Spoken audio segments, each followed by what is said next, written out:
아멘. 오늘 읽은 본문의 말씀은 남유다의 13번째 왕이었던 히스기야 왕에 대한 하나님의 말씀입니다. 히스기야는 살아생전에 굵직굵직한 에피소드들을 많이 남겼던 왕인데요. 정리해보자면 크게 세 가지 정도가 될 것 같습니다. 첫 번째, 히스기야 왕은 종교 개혁을 훌륭하게 성공적으로 이끌었던 왕이었습니다. 남유다도 하나님을 떠나 우상 숭배하며 악한 길을 걸어가고 있었습니다.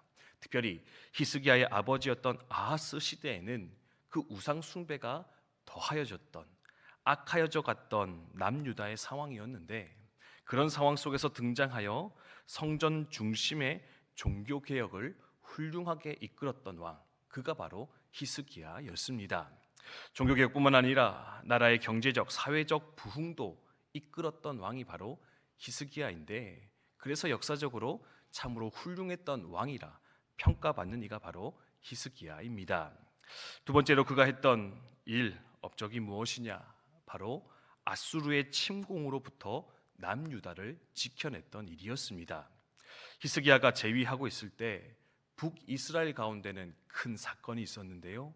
바로 당시의 패권 국가였던 아수르의 침공을 받아 나라가 멸망당하는, 나라가 사라지는 안타까운 일을 겪게 되었습니다.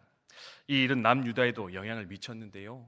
북이스라엘을 멸망시켰던 아수르가 어떻게 하느냐?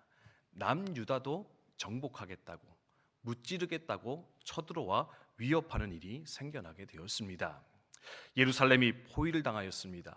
18만 5천이라는 엄청난 대군이 몰려와 사실은 이길 수 없는, 살아남을 수 없는 상황 가운데 처해 있었는데, 이때 히스기야가 어떻게 하느냐? 성전에 나가 하나님께 간절히 기도하였고, 그 히스기야의 기도에 하나님 응답하셔서 그 18만 5천이라고 하는 그 아수르의 대군을 하루 저녁에 다 죽게 하여 승리를 이루게 하였다, 성경은 이야기하고 있습니다.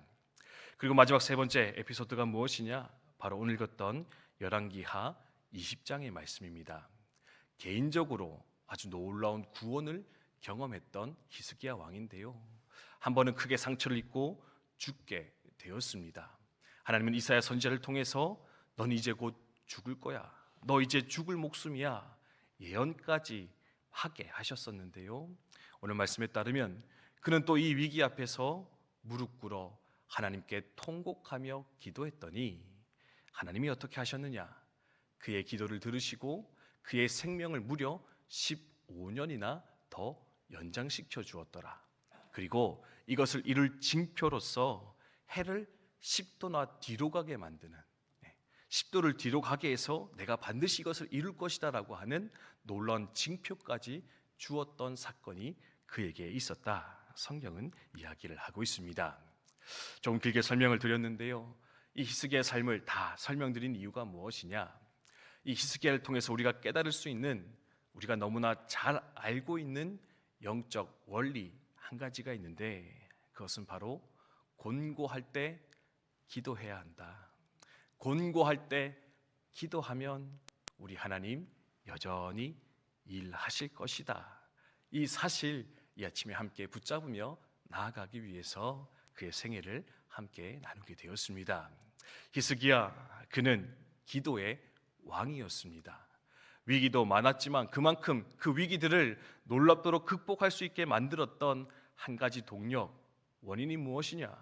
바로 하나님을 향한 성전 중심의 기도의 삶, 부르짖는 그의 기도가 결국에는 인간이 생각할 수 없는 수많은 방법으로서 역사하시는 하나님을 만나는 좋은 통로요 방법이었노라, 성경은 말씀하며 가르치고 있는데, 오늘도 이 사실 우리 마음에 잘 새기면서 믿음으로 소망 가운데 기도에 자주 나아가시는 우리 국방대학교 교회 성도님들 다 되시기를 주님의 이름으로 축원드립니다.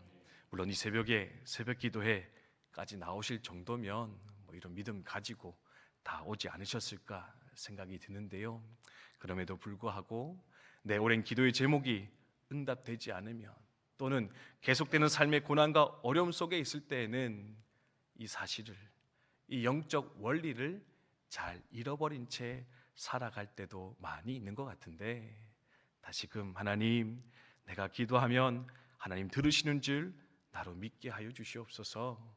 내가 기도하면 하나님이 일하시는 줄 나로 믿게 하여 주시옵시고, 그 모든 삶의 짐들과 어려움들 주님께 맡겨드리고 소망으로, 믿음으로 살아가는 우리가 되게 하여 주시옵소서. 다시금 소망하며 나아갔으면 좋겠습니다. 그래서 두 번째로 히스기야가 보여주는 영적 원리가 있습니다.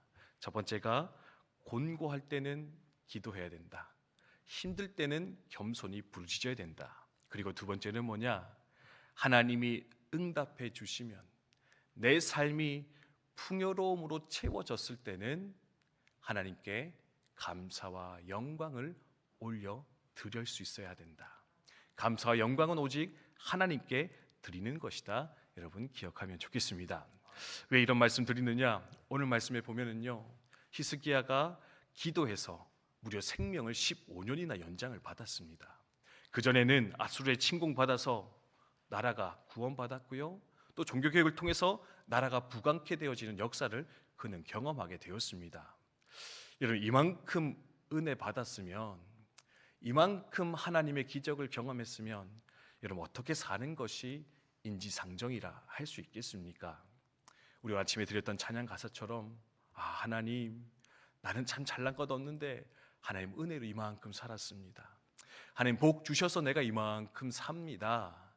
겸손하게 그 은혜 고백하며 살아가야 될 것 같은데, 오늘 말씀에 보면은요, 히스기야가 그리하지 못하였더라. 은혜 주실 때, 응답하실 때 그는 다른 길을 걸어가다 하나님 앞에 크게 책망을 받고 있는 거 발견할 수가 있습니다. 어떤 길입니까? 바로 하나님의 영광을 내 것으로 취하는 어리석음, 하나님의 이름 앞에서 내 이름을 높이는 교만함의 어리석음을 범하였다가 그는 결국엔 또 그 받은 은혜를 다 잃어버리게 되는 안타까운 상황 가운데 들어가게 되었다. 성경은 이야기를 하고 있습니다. 병이 낫고 바벨론의 사신들이 옵니다. 이게 당시 바벨론은 큰 나라가 아니었는데 아마도 히스기야와 좋은 관계를 맺고 있었던 것 같습니다. 사신을 보내서 축하를 하는데요, 그럼 그 사신들 앞에서 히스기야가 해야 될 행동, 고백은 무엇이겠습니까? 하나님이 고쳐주셔서 나았습니다. 하나님의 은혜입니다. 하나님의 이름과 그 능력의 영광을 자랑하고 고백해야 되는데, 그가 한 것이 뭐냐면 자신의 왕궁을 보여주면서 심지어 창고에 있는 모든 것들을 다 내어 보여주었는데, 이것이 뭐냐? 내가 이만큼 이뤘습니다. 내가 잘나서 되어졌습니다. 내가 완성한 것입니다. 그렇게 자기 이름의 영광을 자랑하고 있는 히스기야의 모습을 우리는 발견하게 된다는 겁니다. 우리도 때때로 이런 모습으로 살아갈 때가 있지는 않습니까? 하나님 도와주십시오. 하나님 살려주십시오.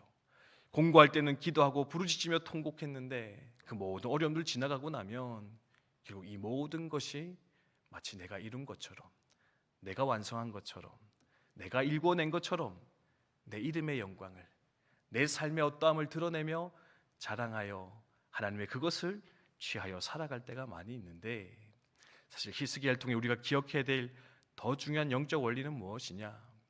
삶이 평강할 때, 기도가 응답되어졌을 때, 내가 원하는 것을 성취하였을 때 그 모든 영광을 하나님 앞에 올려드리는 겸손함이 있어야 되겠다. 그것이 받은 은혜를 끝까지 지키며 누리는 중요한 영적 비결이며 비밀임을 우리 함께 기억하며 나아갔으면 좋겠다라는 겁니다. 이 은혜가, 이 겸손이 또한 저 여러분의 것 되어지기를 주님의 이름으로 축원드립니다. 받은 은혜 있으십니까? 하나님께 마음껏 찬양하시고 영광 올려 드리시기를 바랍니다. 하나님, 하나님의 은혜입니다. 하나님의 축복입니다. 하나님, 나를 통해 홀로 영광 받아 주시옵소서. 오늘 하도 그 고백으로 살아가시는 우리 모두 되시길 주님의 이름으로 축복드립니다.